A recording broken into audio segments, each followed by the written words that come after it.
Muy buenos días. En este momento le estamos dando la bienvenida a el Internet, a las redes sociales, a live stream, y nos da mucho gusto poder en vivo enviar esta conferencia a través de la tecnología del siglo XXI a millones de hogares, millones de personas que en este momento sintonizan esta serie que hemos iniciado. Esta es la tercera parte, la invasión de los ángeles caídos. Hemos visto hasta este momento de qué forma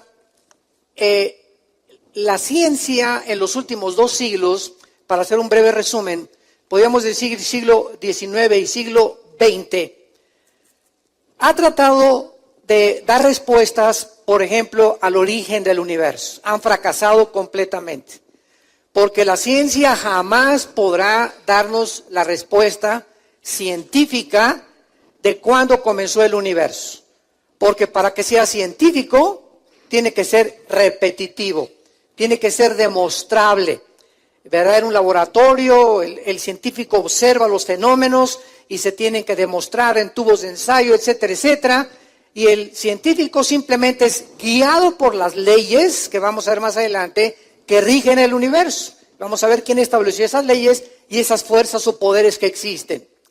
Entonces vino el siglo XX, y el siglo XX fue la explosión del conocimiento, donde pues brincamos después de casi más de 5.500 años del burro al motor de gasolina. En 1903 los hermanos Wright hacen la primera tentativa de volar. 1905 el primer carro modelo Ford, diseñado por Henry Ford, que corría a 25 kilómetros por hora. 1929 se descubre la penicilina. En el 45 se bombardea el átomo, el uranio 235 produciendo la fisión nuclear. En el 69 alcanzamos la luna. Vienen los 70 con la transmisión espacial satelital, donde lo que pasa en China ya se puede ver en México, lo que pasa en la Antártida se puede ver en el Polo Norte, y así vemos que hubo una explosión de conocimiento tremenda en el siglo XX. Y llegamos a los 80s, 90s con la invención del famoso celular. Ahora ya no son celulares, ¿verdad? Me acuerdo el primero era como un tabique en los 80, no sé cuántos se acuerdan ustedes, el primer celular era así un aparatote grandote con una antenota, y tenías que traer la caja ahí en la cajuela de tu carro. Y bueno, fue una revolución que se hizo con el Internet, la época cibernética, y ahorita ya una computadora de hace un año es obsoleta con los avances tan impresionantes que está teniendo la tecnología. Pero a pesar de que hemos alcanzado en el siglo XX estos avances y estos descubrimientos científicos, lo más paradójico de esto es que en el siglo XX es donde aparecieron por primera vez en la historia el mayor número de ateos. Nunca en la historia había habido tal resurgimiento del ateísmo como en el siglo XX. Antes del siglo XX tenemos nosotros a Blaise Pascal, que era cristiano, tenemos a Maxwell, que era cristiano, tenemos a Isaac Newton, que era cristiano, Luis Pasteur, al mismo Alberto Einstein, que él dijo, ¿verdad?, que no se podía jugar a los dados con el universo, y de repente, ¿verdad?, surgió el siglo XX que ensoberbeció al ser humano. Entonces, la ciencia pues no ha podido definir, ¿verdad?, cómo puede realmente, qué respuestas dar al origen del universo, al origen del ser humano, y se han inventado teorías, que venimos de chita, que venimos de los animales, de un proceso de selección natural, y que evolucionamos, como lo vamos a ver más adelante, de una sola célula, de una menjurje ahí que hubo de químicos, y ahí explotó todo, y ahí surgió la vida. Pero antes de que Jesucristo regrese, que ya se escuchan los caballos del Apocalipsis en el cielo, la Biblia profetizó en Daniel 12, versículo 4, que el conocimiento aumentaría y que los entendidos iban a entender. ¿Qué cosa es lo que vamos a entender? Que mientras más cerca estemos de la culminación de la historia humana, más luz vamos a tener para entender los misterios que están escondidos al empirismo, ¿Qué es el empirismo? Es la filosofía que trata los ateos y que dicen yo no creo lo que no veo, lo que no oigo, lo que no huelo o lo que no siento. El empirismo habla de una limitación del mundo que nos rodea invisible. Entonces los ateos basan toda su filosofía y sus creencias en el empirismo. Yo si no lo oigo, si no lo tiento, si no lo veo, no lo creo. Entonces esta limitación que tienen ellos les ha impedido entender que estamos rodeados de un mundo invisible, espiritual, con entidades reales que existieron antes que nosotros y que solo, desgraciadamente para ellos, porque no consideran la revelación bíblica, para ellos es obsoleto creer lo que la Biblia dice. Pero conforme nos vamos acercando más y más a la culminación de la historia, ahora los mismos ateos como Richard Dawkins, que fue uno de los principales ateos que han dirigido en los últimos años el ateísmo, han comenzado a convencerse de que realmente hay cosas en la Biblia que la ciencia no puede explicar y que cuando se descubren, la Biblia lo decía con siglos de anticipación. Y acaban poniendo en sus bitácoras y la Biblia tenía razón. Entonces, esta serie que estamos nosotros analizando, La invasión de los ángeles caídos, es una serie en la que estamos tratando de demostrar que en el mundo en el que tú y yo vivimos existen construcciones, existen edificios que era imposible que los seres humanos los hubiéramos edificado. ¿De qué estoy hablando? Las pirámides de Egipto, las construcciones en Stonehenge en Inglaterra, las ruinas de Machu Picchu en el Perú, en Bolivia, en Jordania, Arabia Saudita, Etiopía, Marruecos. Hay megalíticos erigidos de hace más de 5,000 años. ¿Qué es un megalítico? ¿O cuáles son las piedras megalíticas? Mega en el griego es enorme o grandísimo. Estamos hablando de construcciones de piedras de más de 100 toneladas de peso.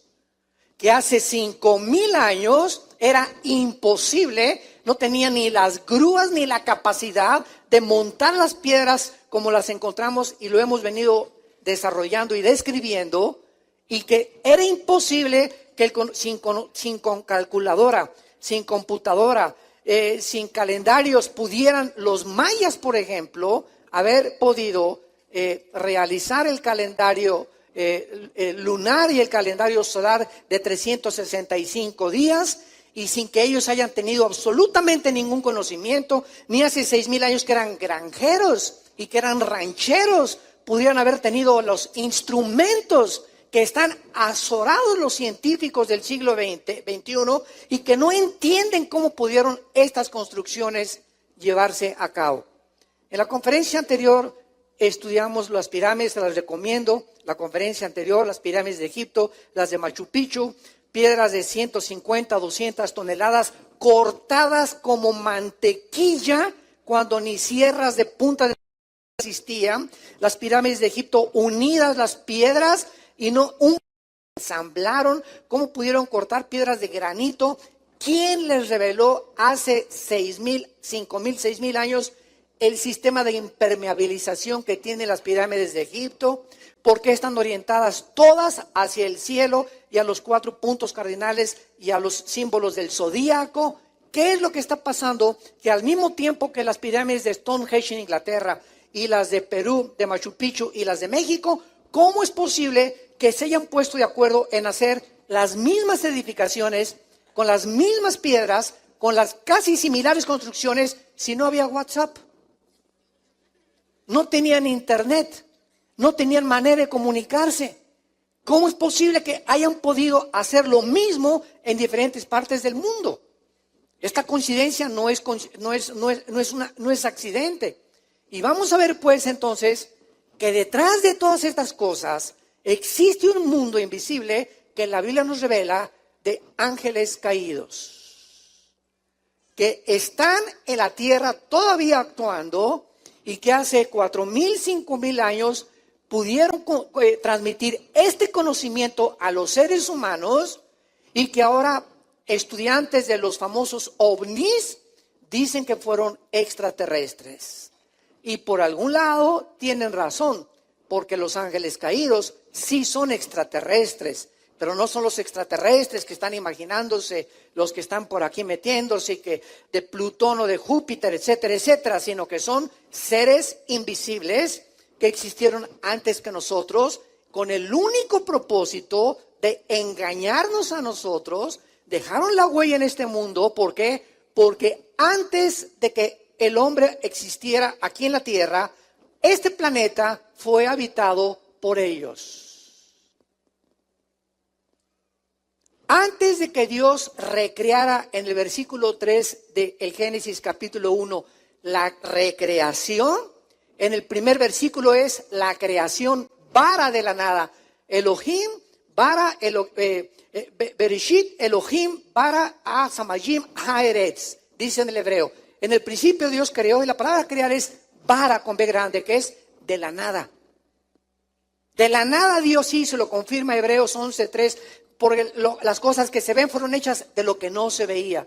Ahí está la creación original de todo el universo. Pero en el versículo 2, algo sucedió, que la tierra fue cubierta por agua, se oscureció, estaba en un estado de desolación caótico, que tuvo que intervenir el Espíritu Santo. Y en el versículo 3, Dios hace aparecer de las tinieblas la luz. Hágase la luz, la energía. Pero ya existía el sol, ya existía la luna, no fueron creados en el tercer versículo, fueron puestos en marcha, en acción. Entonces vemos que antes de nosotros había una creación angelical. Y esto lo comprueban todas las páginas del Nuevo Testamento.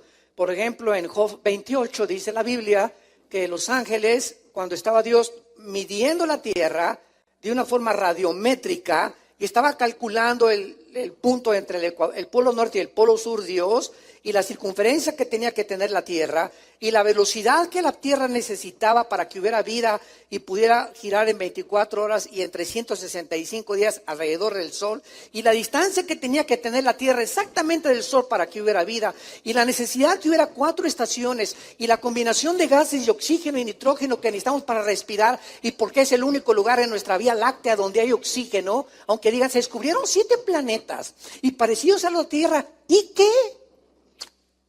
No hay oxígeno.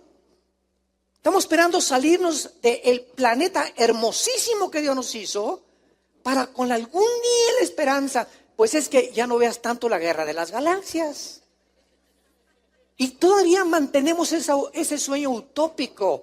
Vamos a conquistar el universo, cuando el mismo Alberto Einstein lo negó y lo dijo. La velocidad y el tiempo impedirán que el hombre salga de la Tierra. Porque si un astronauta sale, ya no vamos a aspirarnos a Saturno y Plutón y otras galaxias y las estrellas. Vamos nada más hasta Marte. Para que un hombre salga a Marte y regrese, no podría regresar, porque en el universo el tiempo no existe. Y si un astronauta de 30 años saliera de la Tierra hacia el universo o hacia Marte, y tuviera 30 años de edad y la esposa 25 años de edad, cuando él regresara, la esposa le doblaría la edad por la cuestión del tiempo, y tendría que viajar a la velocidad de la luz, 300,000 kilómetros por segundo, para poder llegar, y tardaría más de 10 o 15 años luz para poder realizar el sueño utópico. Yo le llamo marihuano de los seres humanos. Vamos, antes de entrar a Génesis, ver rápidamente en Hechos capítulo 17, lo que el apóstol Pablo les reveló a los intelectuales filósofos de la época de oro de la filosofía griega. Y esto me encanta porque hace algún tiempo tuve la oportunidad de dar una conferencia. Bueno, he dado varias ya de ellas, a estudiantes de filosofía. Y una de las cosas más importantes, y una de las cosas donde tú dejas así a la gente, como decimos, sin palabra, es la pregunta que siempre les hago. ¿Ustedes creen, les digo a los estudiantes de filosofía, del siglo XXI. ¿Ustedes creen que los filósofos del siglo XX, estamos hablando de Carlos Darwin, vamos a agregarle a Sigmund Freud también, Richard Dawkins, Jean-Paul Sartre, Bertrand Russell, Samuel Harris, todos estos filósofos Carlos Sagan, el astrónomo del siglo XX, ¿ustedes creen que los filósofos y los científicos ateos del siglo XX eran más filósofos y más inteligentes que Sócrates, Demóstenes, Platón, los del siglo de oro de la filosofía griega? Y se quedan todos. ¿Me podrían nombrar ustedes a un filósofo? Diga, como decimos en México, tráeme tu gallito Giro. ¿Quién es la persona, filosóficamente hablando, que más admiras y que más haya podido penetrar en el mundo del intelectualismo para compararlo con Platón, con Sócrates o con Demóstenes? Y se quedan, ¿verdad? No hay ningún pensador del siglo XX ni XXI que se pueda comparar con los filósofos del siglo de oro. Y entonces la otra pregunta es la siguiente: si no hay entonces una comparación, la filosofía no ha evolucionado. La filosofía continúa en la búsqueda de la verdad, sin poder llegar a ninguna conclusión. Pero lo más trágico de esto, que en la desesperación de la filosofía, llegan a la conclusión que se llegó en el siglo XX, es que todo es relativo.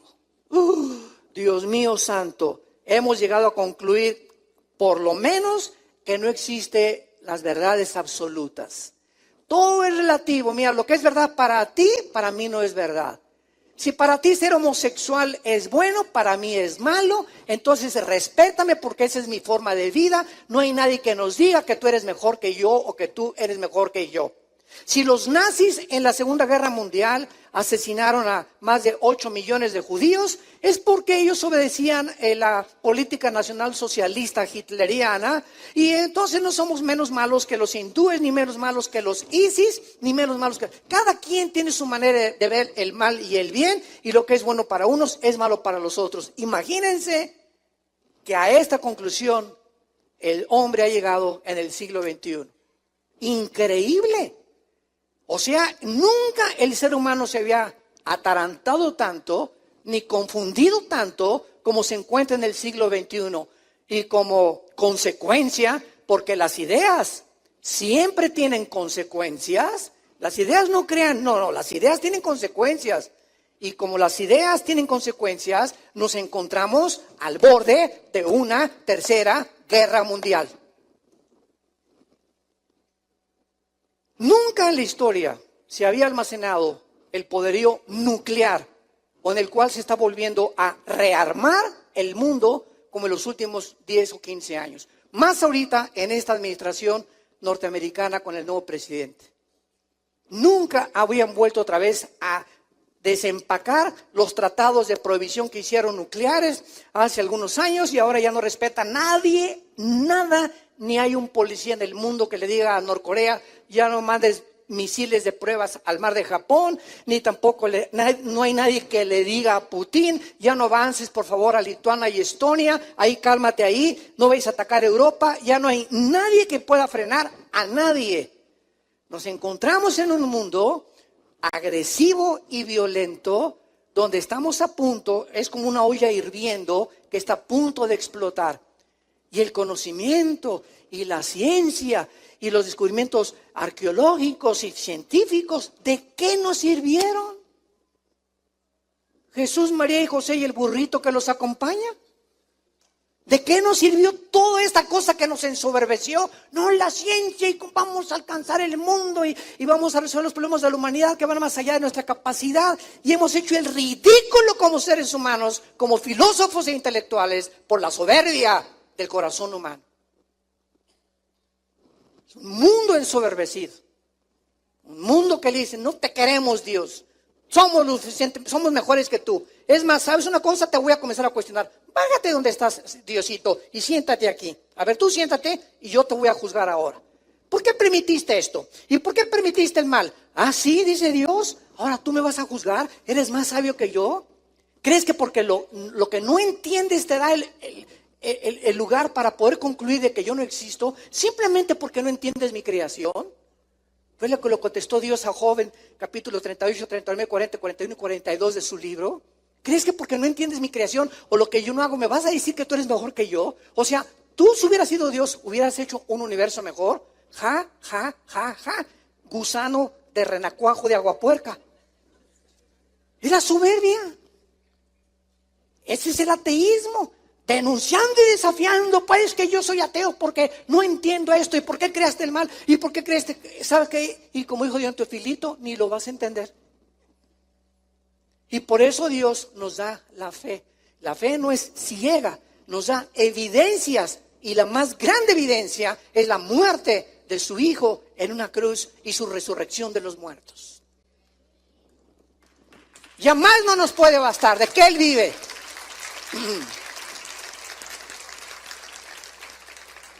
En Hechos 17, el apóstol Pablo llega a Atenas, en el siglo de oro de la filosofía. Y ahí se juntaban los griegos a pensar, y siempre que había alguien que tuviera alguna nueva perspectiva de la vida o alguna nueva forma de pensar, lo invitaban a un lugar que se llamaba el Areópago, en Atenas. Y era como un montecito así, ¿verdad? Porque nunca en la historia se ha distinguido el pensamiento humano como la época del siglo de oro, en la que se dedicaron a pensar. Y a pensar profundamente en muchas cosas que traspasan nuestra capacidad y nuestra limitación que Dios nos dio.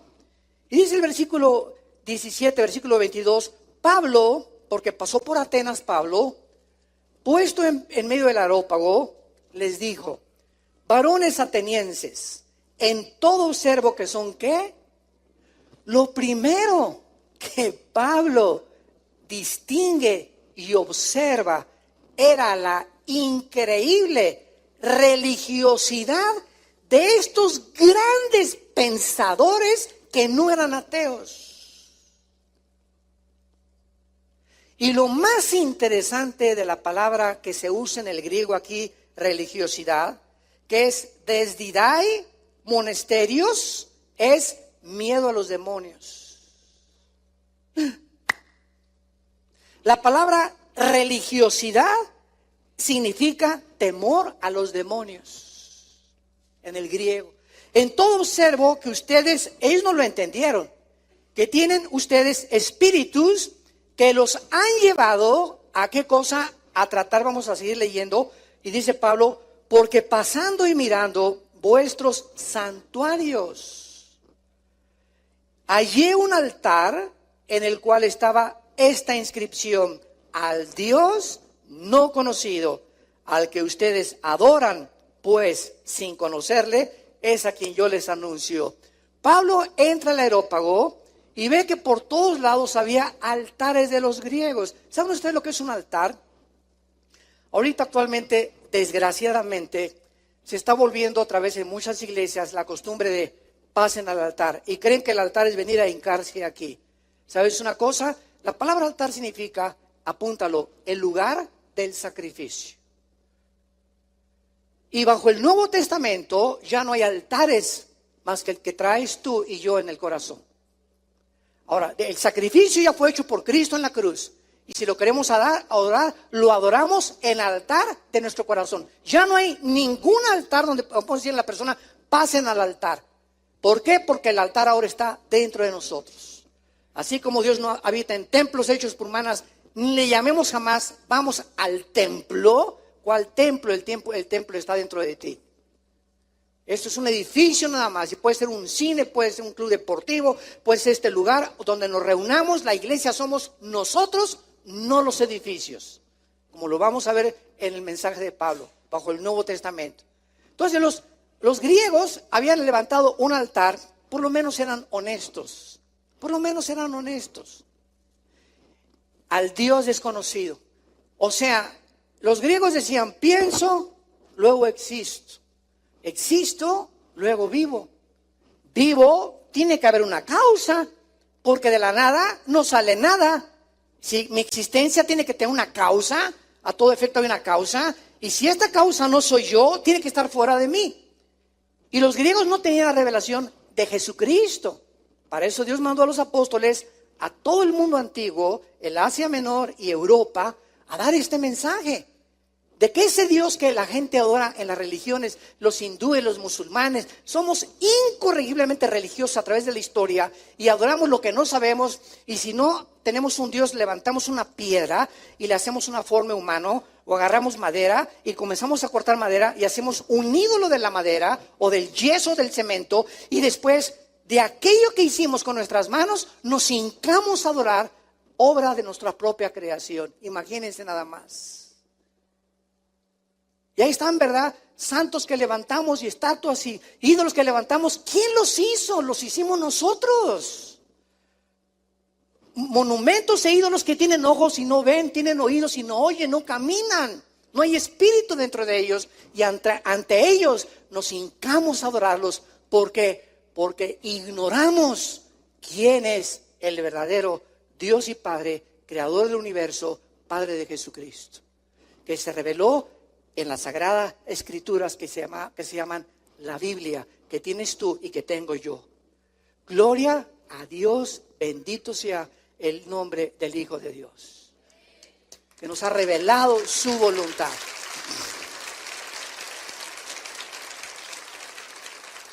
Y el mundo sigue igual, adoran lo que no saben. Ay, hermano, ¿qué pasó, doña Chole? Pues yo no soy ateo, yo creo en Dios. ¿De veras, doña Chole? ¿En cuál Dios? ¿Cómo que en cuál Dios? ¿En cuál? ¿Los hindúes tienen 6 millones de dioses? El hecho que tú me digas creo en Dios no dice nada. ¿En cuál? Puede ser el Dios que tú te fabricaste, al que tú sigues tus reglas. No, mi Dios me perdona. Y con mi Dios yo puedo fornicar y me puedo emborrachar. Y si voy el domingo y cumplo, durante semana me persino o doy mi dinero y ese Dios me perdona. Ese es el Dios que tú te fabricaste. Es el Dios que tú has inventado a tu propia conveniencia porque no te quieres someter al Dios vivo y verdadero. Esa es la gran contradicción que existe cuando una persona dice creo en Dios. Yo le contesto, el diablo no es ateo. ¿Sabían ustedes eso, verdad? El diablo cree en Dios, pero no lo obedece. Entonces no basta decir creo en Dios. Pablo continúa diciendo, es a quien yo les anuncio. Y vean el versículo 24, que es el punto que queremos aclarar del universo. Y dice así, Pablo, el Dios que hizo el mundo y todas las cosas que en él hay, siendo Señor del cielo y de la tierra, no habita en templos hechos por manos humanas, por el amor de Dios. Ni es honrado por manos de hombres como si necesitase de algo. Ay, Diosito, te traigo este pancito de muerto, te traigo esta veladora, te traigo esto, te traigo aquello. Él no necesita eso de nosotros. Pero ¿por qué lo hacíamos muchos de nosotros? Porque no lo conocíamos. Porque no teníamos el conocimiento de la Biblia. Y millones de personas alrededor del mundo, tus familiares, primos, amigos en la escuela, políticos, deportistas, artistas, siguen haciendo lo mismo porque no hay quien les diga la verdad. Y para eso Dios nos ha enviado un mundo necesitado. El mundo nos necesita, somos la luz del mundo. Es el mensaje que tenemos que entregar. Él no habita en templos de manos humanas. No hay nada que le podamos traer a Dios y te ofrezco mi perrito, te ofrezco a mi hijo. Nada, Él nos ofreció a su Hijo por el amor de Dios en una cruz. ¿Quién podría superar el sacrificio de Jesús en la cruz? Nadie. Pero por nuestra ignorancia hacemos todas las cosas que hacemos. Y continúa Pablo diciendo en el versículo 25, ni es honrado por manos de hombres como si necesitara de algo, pues Él es quien da a todos vida y aliento y todas las cosas. Y de una sangre ha hecho todo el linaje de los hombres. Damas y caballeros, esto fue escrito hace 2000 años. Ya Pablo decía, antes que se descubriera la circulación de la sangre, médicos que nos acompañan, antes de que se descubriera la circulación de la sangre, ya Pablo decía, aunque tengas RH negativo o positivo o sangre universal, es sangre humana. Sácale la sangre a un chango y es diferente a la de nosotros. Y si tú crees que venimos de la evolución, cuando haya necesidad de hacer transfusión de sangre, dile al doctor que te traiga sangre de un chimpancé. La misma biología y el ADN, el ácido desoxirribonucleico que está en cada una de nuestras células, niega que podamos ser iguales. De una sangre nos ha hecho todos, dice Pablo. Y dice a continuación, para que habitemos ¿dónde? Para que habitemos en Marte. Vámonos de luna y miel a la luna. ¿Estás loco? Prefiero Cancún, la Riviera Maya, 1000 veces. Además, en la luna con la escafandra ni beso le das a tu novia. Para que Él hizo todo lo que hizo en este planeta, porque aquí nos colocó. Este es el jardín del Edén que Él puso originalmente. Y todo lo demás que nos rodea es árido, sin oxígeno, sin las condiciones que el único planeta que tiene es el planeta Tierra. Bellísimo, con cascadas, con mares, con aire, con oxígeno, con ríos, con vegetación, con pájaros incomparables de miles de colores, con escenas increíbles, con bosques, con jardines. Y toda esta casa que Dios nos hizo para habitarla, porque nos ama, la convertimos en un basurero. Hemos echado a perder el agua, el aire, la comida, los alimentos, el mar, millones de litros de petróleo derramados. Y cuando llegamos al siglo XXI, ya no hay aire casi en ningún lugar del mundo que sea puro para respirar. Y después, Dios las guerras, y Dios esto, espérame tantito. Nosotros somos los responsables de lo que hemos hecho con el mundo. Los temblores, las pruebas atómicas que se han hecho, los terremotos, eso es obra de nosotros. Hemos sacudido el mundo, hemos infectado el mundo por el pecado, por la rebelión que tenemos con las leyes morales de Dios. Dios hizo el mundo para que habitáramos en él. Y dice el versículo 26 al final, y nos ha prefijado el orden de los tiempos y los límites de nuestra habitación. Dios hizo el mar, y dice el libro de Job, que Dios le dijo al mar, hasta aquí llegas. ¿Por qué el mar, señores ateos científicos, no se viene sobre el mundo? Increíble que la ola y se regresa. Y viene la ola y se regresa. ¿Por qué no se viene toda esa masa impresionante de miles de millones de toneladas de agua sobre la tierra? ¿Qué es lo que detiene al mar? Dice la Biblia, Dios le prefijó el orden al mar y le dijo, hasta acá llegas. Y nos prefijó el límite y nos dijo, aquí van a vivir, pero como estamos, nunca, dice el dicho, ¿verdad? Nadie aprecia lo que tiene hasta que no lo pierde.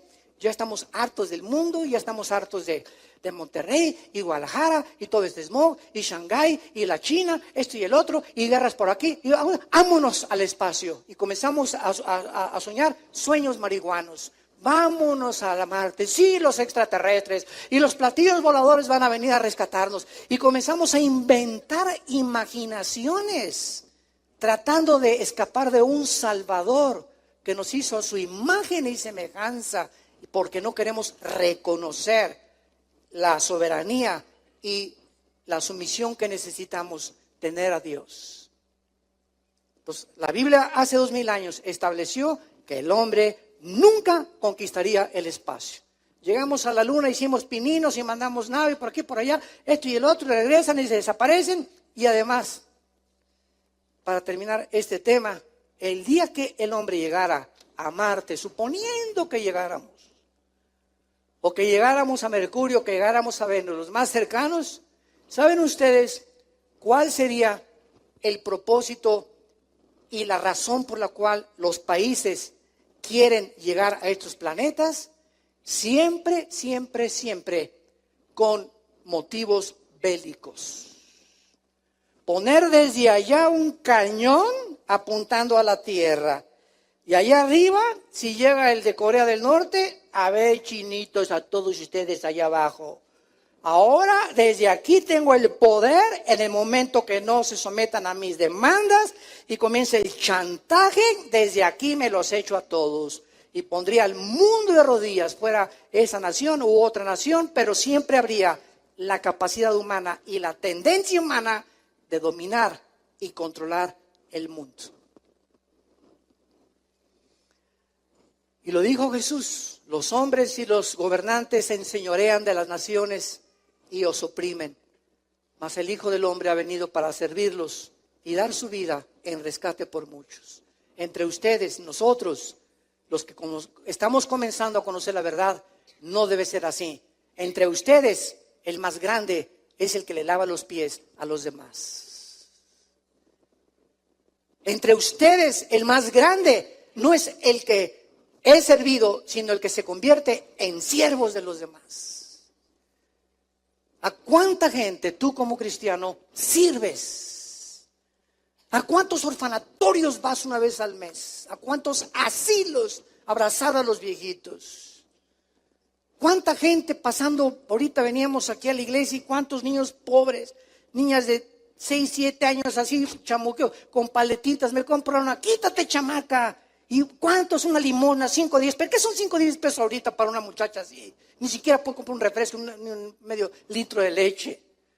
Pero ya tenemos un corazón tan cerrado que ya no nos interesa nada más que nosotros y nuestros propios intereses. Y ese es el peligro del cristianismo, que nos convertamos en robots, donde perdamos ya los sentimientos y el corazón de Jesús por las almas. Y comencemos a ir para nosotros nada más.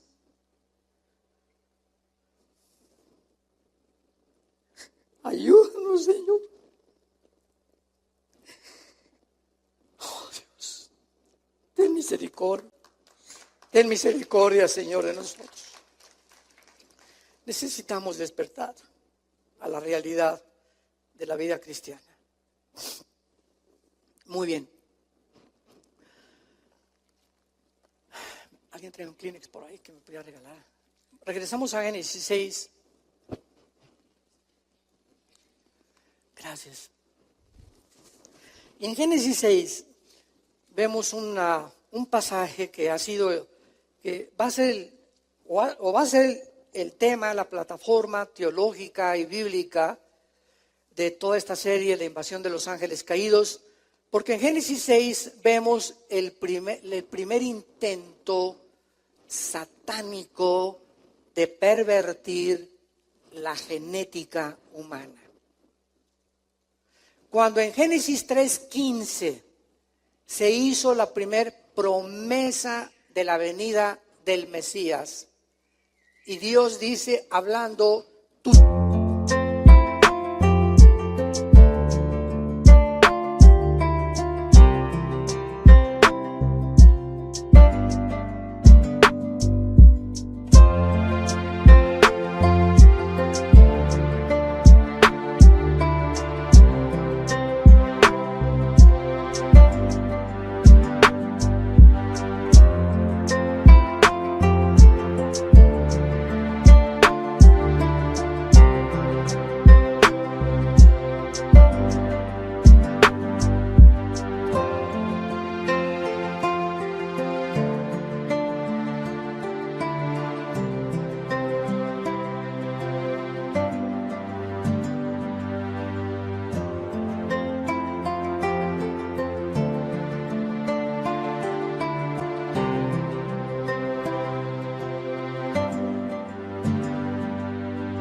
semilla le dice a Satanás.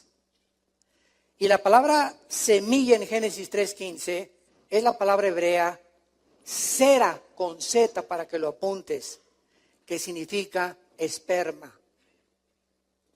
Esperma. Tuvieron que pasar casi 6,000 años o 5,500 años hasta que se comenzó a descubrir el ADN. Y después el doctor Watson y el doctor Crick en 1954 descubrieron la hélice del ADN para descubrir que en cada una de nuestras células tenemos una información codificada que contiene toda la información de nosotros. Pasaron casi 5,500, 4,500, 5,000 años para que se entendiera este versículo. Satanás, tu esperma, tu semilla va a hacer tropezar al Mesías. Pero el esperma del Mesías, la semilla del Mesías, te herirá en la cabeza y acabará contigo. Y lo interesante en Génesis 3:15 es que esta promesa, hablando genéticamente, descubrimos en el mundo de la ciencia y de la medicina que la mujer no es la que trae el esperma, ¿correcto? El esperma lo trae el hombre. La semilla la trae el hombre. La mujer recibe en su óvulo el esperma del varón. Viene la unión de los 26 cromosomas, 23 cromosomas con los 23 cromosomas de la mujer, del esperma del hombre y la mujer. Se unen para formar un cigote en la fertilización y viene la vida humana. Dios sopla, ¿verdad?, el espíritu dentro del ser humano. Pero esto es impresionante porque ¿cómo podía profetizarse que sería una mujer la que tendría la semilla? Pasaron los siglos y Dios le revela a Isaías capítulo 7 que cuando el Mesías apareciera, pasaron tantos siglos para que se comenzara a entender que la madre del Mesías no iba a ser una mujer normal. Más bien, el nacimiento del Mesías no iba a ser como tú y como yo. El Mesías que viniera al mundo iba a nacer de una mujer virgen. ¿Por qué? Porque la sangre humana se encontraba contaminada por lo que la Biblia llama el pecado. Marx le llamó la lucha de clases. Shakespeare, el defecto trágico. Carlos Darwin, la evolución o el problema de las especies. Sigmund Freud, el medio ambiente o la sexualidad. Todos han tratado de buscar cuál es el problema humano. Pero la Biblia nos muestra que es el pecado. Nacimos infectados por una maldad impresionante en el corazón y por eso los niños desde chiquitos los ves ya manifestando que no les enseñas nunca a portarse mal. Les enseñamos a los niños ¿a qué? A portarse bien, porque el mal lo traen desde el nacimiento. ¿O no es cierto?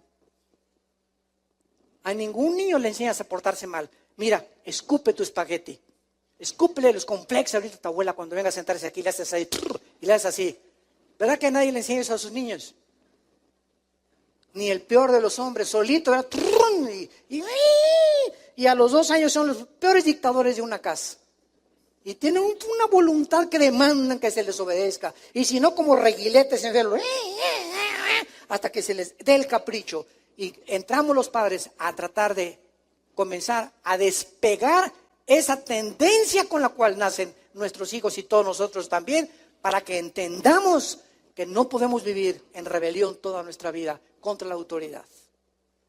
Tú no puedes crecer creyendo que siempre va a ser tu voluntad. Te tienes que someter cuando nazcas a tus papás, vas a la escuela, te vas a someter a tus maestros, cuando seas ciudadano vas a obedecer a la policía, vas a obedecer los semáforos. Siempre habrá autoridad a quien someternos, porque no somos autónomos ni somos seres que podemos hacer lo que nos da la gana. Somos libres, pero no convirtamos la libertad en libertinaje, que es una grande diferencia. Hay leyes que tenemos que someternos si queremos que nos vaya bien en la vida. Entonces aquí en Génesis 6 hubo un ataque, que ya lo mencioné y lo vamos a estudiar más adelante también con más profundidad, de ángeles que abandonaron su morada caídos. De alguna manera alteraron la genética de las mujeres.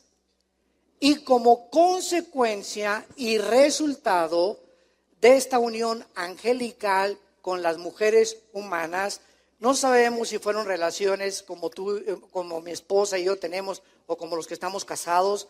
No sabemos qué tipo de mezcla hubo ahí. Lo único que sabemos ahora, en el siglo XXI, es que Satanás tiene el poder de entrar al cuerpo humano y alterar los nervios ópticos, alterar mis oídos. Se pueden meter 6,000 demonios al cuerpo de un ser humano, a sus músculos, y darle fuerzas como las de Sansón. Pueden entrar y alterar tu ritmo cardíaco.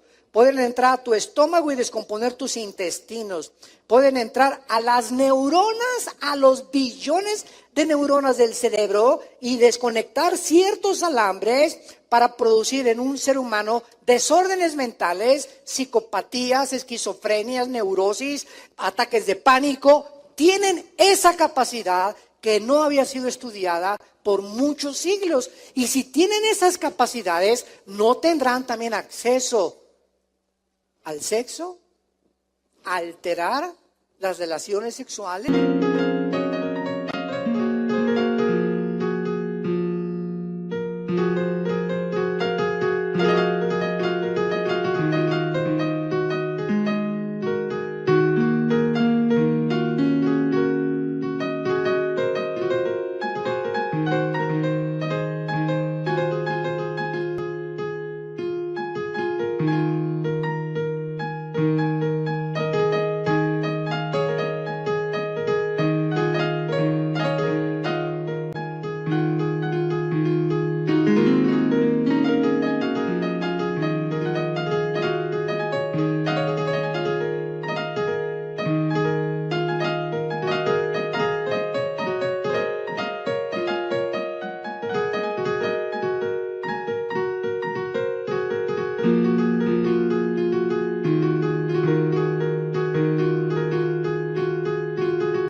Y producir mientras una mujer tiene algo en su matriz, ¿verdad?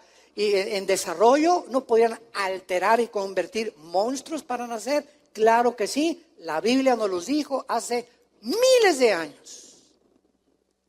Como resultado, entre esta unión ángeles-mujeres, nacieron los Nefilim. Versículo 4, había gigantes en la tierra en aquellos días. Esa palabra gigantes es Nefilim. En la otra conferencia que ahorita sigue voy a hablar extensamente sobre ellos. Y estos gigantes medían 4 o 5 metros de estatura. Y tenían 12 dedos en las manos y 12 dedos en los pies. De acuerdo a 2 Samuel 21, Deuteronomio 2, Deuteronomio 3. Lo vamos a ver, Números capítulo 13. Eran monstruos que no pudieron haber venido del resultado de una unión natural entre un hombre y una mujer. Porque la otra teoría que existe, que eran descendientes de Set y que hijos de Caín, y por más que tú busques que un hombre es muy malo o una mujer mala, no produce durante tanto tiempo, durante 1000 años, de acuerdo a la Biblia, 1000 años los gigantes poblaron el planeta Tierra. Y estos monstruos, tampoco es coincidencia, eran los que cuando Dios le dijo a Israel, entren a Canaán, eran los que pusieron una barrera antes de que el pueblo de Dios entrara a Canaán, y los gigantes inspiraron temor en el pueblo de Dios. Y cuando Moisés manda a los espías a espiar a Canaán, ven a esos monstruos y regresan con Moisés. Números capítulo 13. No, nunca vamos a poder conquistar Canaán. Es imposible. Somos como langostas comparados con esos monstruos. Pero había 2 hombres, Josué y Caleb, que dijeron, sí podemos, con Dios todo lo podemos que nos fortalece. Y por ese temor, esa generación no entró a la tierra prometida. Entonces no es coincidencia que eran los que se constituyeron en los enemigos más grandes del pueblo de Israel. Y cuando Dios manda exterminar a los refaítas, a los onsomitas, a los amorreos, a todas esas tribus cananitas, y dicen las gentes que no entienden, ¿cómo puede Dios haber exterminado en el antiguo? Un día que tuve un alegato con un ateo me sacó este argumento, ¿cómo puede Dios eso es un genocidio? A ver cómo puede mandar a exterminar todas esas cosas. Y le digo, si tú no entiendes detrás de una acción de Dios, la sabiduría que se encuentra en el Altísimo, pues vas a seguir igual diciendo, porque no lo entiendes, cómo Dios mandó matar mujeres y niños. ¿Y cuál es la respuesta? Que Canaán había sido contaminada genéticamente. Y Dios destruye con un diluvio, pero hasta los animales pervirtieron la genética, los ángeles caídos, menos Noé, sus 3 hijos, sus 3 nueras, que fueron salvadas en el arca. Tenía Dios que limpiar la tierra por el beneficio de alguien que iba a entrar, y tenía que purgar completamente porque se iba a reproducir y no hubiera durado 10 años la población humana. Es como cuando tú tienes exactamente una naranja podrida en una canasta. ¿Cómo puedes sacar esa naranja? Espérame tantito. Sácala y voltéala. Mira, se está pudriendo. Y si la dejamos ahí, va a acabar pudriendo a todo el canasto de naranjas. Para que las otras naranjas puedan sobrevivir, hay que sacarla podrida. Es el mismo principio espiritual en las acciones de Dios. Dios tiene muchas veces que llevarse a muchos seres humanos y Él es el creador. ¿Quién le dice a Dios que Él es asesino si Él es el que le dio la vida? Nosotros no podemos quitar la vida, pero Dios sí, porque tú y yo no la dimos. Él sí la dio. Él sí tiene el derecho de decirle a cualquier persona, te vas a casa o te saco de ese planeta. Nadie puede acusar a Dios de genocida. Él tiene el derecho sobre su creación. Entonces, todos estos conceptos son muy importantes para todos nosotros como cristianos, para que entendamos lo que se encuentra detrás de un mandamiento de Dios, su sabiduría. Y para entenderlo necesitamos al Espíritu Santo. Nada más, sin el Espíritu Santo te vas a quedar como Don Teofilito y su esposa. Y para terminar, vemos nosotros que de todos los monumentos que en la clase anterior pudimos examinar, como Egipto, Machu Picchu, etcétera, etcétera, es increíble, y yo mismo no estaba, no conocía que en Israel también existe algo sobrenatural.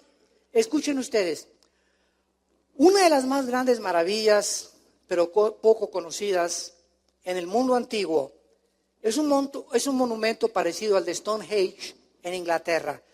Este monumento, ¿se acuerdan? En Stonehenge es como un círculo de piedras, con piedras casi de 100 toneladas arriba, que nadie entiende, ¿verdad?, por qué se hizo esta especie como de altar, como de un templo para celestial o para poder alcanzar algo o los dioses.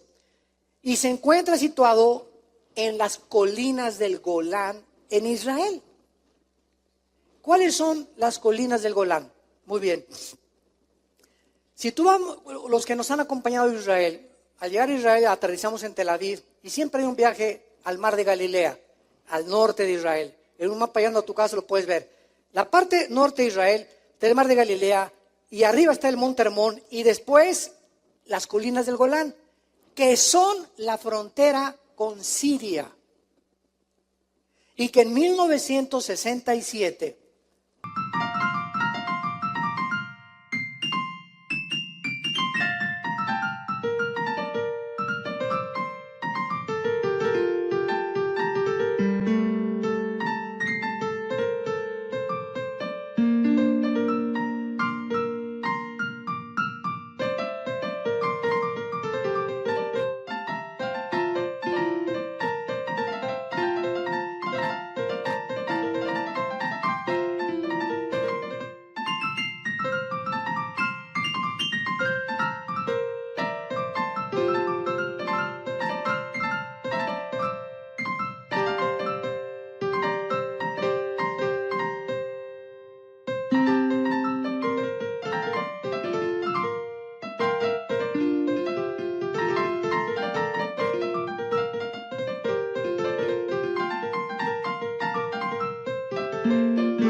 cuando ganaron la guerra de los 6 días, el general Moshe Dayan se apropió de las colinas del Golán y ahorita los palestinos están tratando por todos los medios de que devuelvan esas colinas. Escuchen, si Israel devuelve esas colinas, quedaría desprotegido porque es la única protección militar bélica que tienen con frontera con Siria. Y si Siria ocupa las colinas del Golán, olvídense ustedes, Israel desaparecería. Bueno, ahí en las colinas del Golán, al norte de Israel, hay un círculo de anillos de piedras concéntricas de casi 170 metros de diámetro, con más de 40,000 piedras, haciendo un total de casi 37,000 toneladas métricas. Algunas de estas piedras que forman los anillos tienen un peso de más de 50 toneladas, lo cual es un equivalente a casi 20 carros con una altura de 5 metros. Comiencen a considerar lo que estoy comenzando a describirles. Este monumento se encuentra a 16 kilómetros al oriente del mar de Galilea y en medio de una enorme planicie con una antigüedad de más de 4.500 años. No se puede apreciar este monumento si tú vas a Israel. ¿Dónde está? Le llaman el Gilgal Refaim, que en hebreo significa el círculo de los gigantes. Nosotros hemos ido a Israel, mi hermano, me acuerdo cuando nos fuimos con más de 300 personas de varias iglesias de Vida Nueva, y verdad, pues ¿dónde está ese monumento? Es que ese monumento está en una planicie y no se puede ver más que desde un avión. Tendrías que rentar un helicóptero o una avioneta en Israel para desde el cielo poder ver ese monumento que se encuentra de círculo de anillos de piedras concéntricas con 170 metros de ancho, con más de 40,000 piedras, haciendo un total de 37,500 toneladas métricas. Y no se puede apreciar desde el nivel de la tierra y no hay colinas tampoco para poder apreciarlo, solo desde arriba, desde un avión. Se ha sugerido que estos monumentos fueron construidos como observatorios astronómicos y como un calendario estelar. ¿Por qué, preguntamos ahora, miles de siglos, cientos de siglos después, estas antiguas civilizaciones, si les podríamos llamar así, estaban interesadas en construir estructuras conectadas con la observación de los cuerpos celestiales? Mayas, Machu Picchu, las pirámides de Egipto, estos círculos en Israel, las de Stonehenge, todo esto que fue descubierto en el mundo y en lo cual la ciencia no tiene respuestas. ¿Quién va a poner esas piedras? Buscaron en Israel. ¿Dónde encontraron esas piedras? Uchipa la mucha. En Machu Picchu están en una, imagínense nada más subir piedras de 100 toneladas a una colina. ¿Quién se le va a ocurrir eso? En cañadas, en precipicios, en lugares desérticos como las pirámides de Egipto. ¿De dónde trajeron esas piedras? Y han buscado por todos lados de dónde las trajeron. Y son el sello de la civilización que existió antes que nosotros. Y siempre están apuntando todos como observatorios conectados con la observación de los cuerpos celestiales, al igual que las pirámides en Chichén Itzá, en el Yucatán de los mayas. Todas estas civilizaciones, santos de Dios, no poseían herramientas, martillos, sierras, cintas métricas, taladros, grúas para haber podido llevar a cabo tales sorprendentes construcciones dignas de los más capacitados ingenieros y arquitectos del siglo XXI. Además, los sitios que escogieron, como acabo de mencionar, desafían cualquier lógica elemental. Desiertos, cañadas, montes increíblemente altos, islas. En la conferencia anterior mencioné las islas donde se encuentran estos monumentos. ¿Podría ser que gigantes estuvieran involucrados en estas construcciones? ¿O existió un mundo preadámico? ¿Existen evidencias bíblicas para ello? Que es de lo que se trata esta serie. ¿Por qué diversas culturas, que ahí está la muestra, poblaron este planeta en lugares diferentes geográficos y donde no había comunicación entre unas y otras, se pusieron de acuerdo para construir monumentos megalíticos? Si todas estas construcciones, pregunta, fueron edificadas por humanos, ¿qué estaban pensando al construirlas? ¿Cómo se pusieron de acuerdo viviendo con tantos miles de kilómetros de distancia, de distancia y de separación? ¿O acaso recibieron estos conocimientos de extraterrestres? ¿Será realmente todas las series que están saliendo de televisión, que están reconociendo por los arqueólogos? Y claro que ahora ya se conectaron con los extraterrestres. Y hay series de televisión, ¿verdad? Pero impresionantes en todas las History Channel y Disney Channel y todas esas cosas de Channel, están mandando arqueólogos y mandando arquitectos, y todos están coincidiendo, es que fuimos visitados, dibujos de gigantes en las piedras y todo, y pues sí, pues que chepa la bola. Fuimos visitados por los extraterrestres, y además, ¿por qué?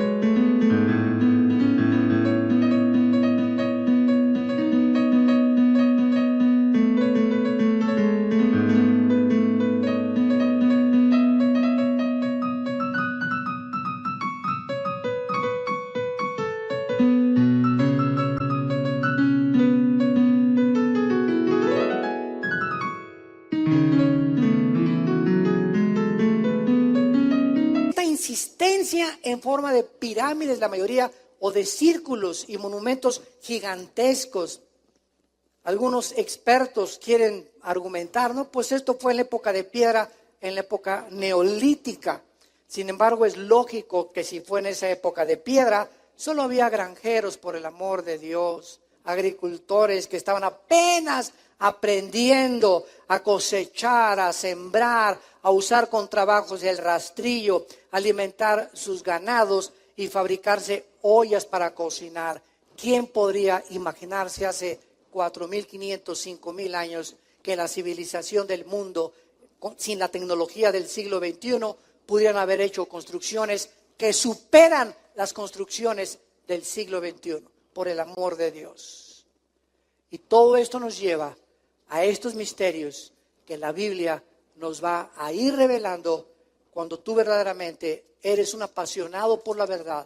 Amas a Dios con todo tu corazón y comenzaremos a entender las cosas que la ciencia no puede ahorita contestar, pero que Dios le interesa que revelarnos el conocimiento de su voluntad y que no nos quedemos en la ignorancia.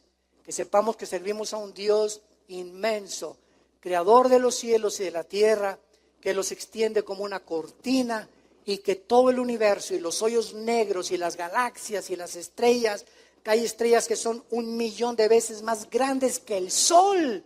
La tierra cabe 1,000,000 de veces en el sol, así es el tamaño del sol.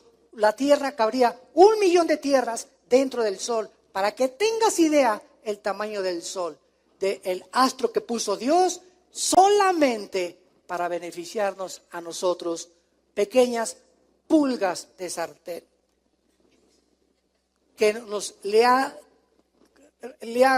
a Dios le ha revelado verdaderamente el conocimiento y le ha agradado revelarnos a nosotros los secretos que el mundo no puede conocer, porque cosas que ojos no han visto, ni oídos han oído, ni han subido en corazón de hombre, son las que Dios tiene preparadas para ti y para mí. Padre, te damos gracias por tu palabra en esta mañana. Bendito sea el Dios y Padre de Jesucristo nuestro Señor, que nos hizo renacer para una esperanza viva por medio de su resurrección de entre los muertos. Te alabamos, Jesús, y te bendecimos por tanto conocimiento escondido que has comenzado a desenterrar. Porque mientras más cerca estamos de tu venida, más luz tendrán los entendidos y los que aman hacer tu voluntad y servirte con el corazón. Oh Señor, haya en nosotros este sentir que hubo en tu Hijo Jesucristo, el cual no estimó el ser igual a ti, se despojó en el cielo para bajar a este basurero que es el planeta Tierra, que hemos hecho nosotros, hincarse a lavarnos los pies. El creador del universo y sustentador de todas las cosas baja del cielo a lavarnos los pies, para revelarnos el secreto de la grandeza, el secreto de la felicidad, que es vivir para servir a los demás. Nadie podrá ser feliz en esta vida centrado en su propia persona, en sus propios intereses. Esa es la persona más miserable que pueda haber. Las personas más felices son las que están buscando continuamente a quién servir, a quién ayudar, a quién bendecir, por quién orar, a quién visitar. Oh Dios, que nunca se nos olvide que el amor se puede enfriar por tanta maldad que nos rodea, y que nos mantengamos firmes y como guerreros hasta el final de nuestros días. Esta llama que arde en nuestro corazón de pasión por las almas, para alcanzar un mundo perdido que ha desechado el conocimiento de Dios. En el nombre de Jesús, amén. Gracias a Dios por su palabra. Les pido a todos que nos pongamos de pie. Los que quieran recibir esta bendición la pueden hacer, y si quieres extender tu mano hacia acá, lo puedes hacer. Si no, no hay ningún problema. Dios en esta mañana ha abierto tu corazón para oír su voz a través de la Biblia. Entrégale esta mañana tu vida a Jesucristo. Arrepiéntete de tus pecados y pídele que entre a tu vida como tu Señor y Salvador. Dios bendiga a tus padres y Dios bendiga a tus hijos. Dios bendiga a tus nietos y toda tu generación. Dios bendiga tu trabajo. Dios bendiga tu entrada y tu salida. Dios bendiga a tus animales domésticos. Dios te llene de un conocimiento de sabiduría espiritual, para que siempre apruebes lo mejor, para que andes como es digno de caminar con Él, llevando fruto en todo lo que hagas, fortalecido interiormente con su espíritu, lleno de paz y de gozo en el creer, para que abundes en esperanza por el poder del Espíritu Santo. Les bendecimos, y que Dios ponga sobre tu vida esta paz que sobrepasa todo entendimiento, y que guarde tu corazón y tus pensamientos en Cristo Jesús. Amén. Que tengan mucha paz.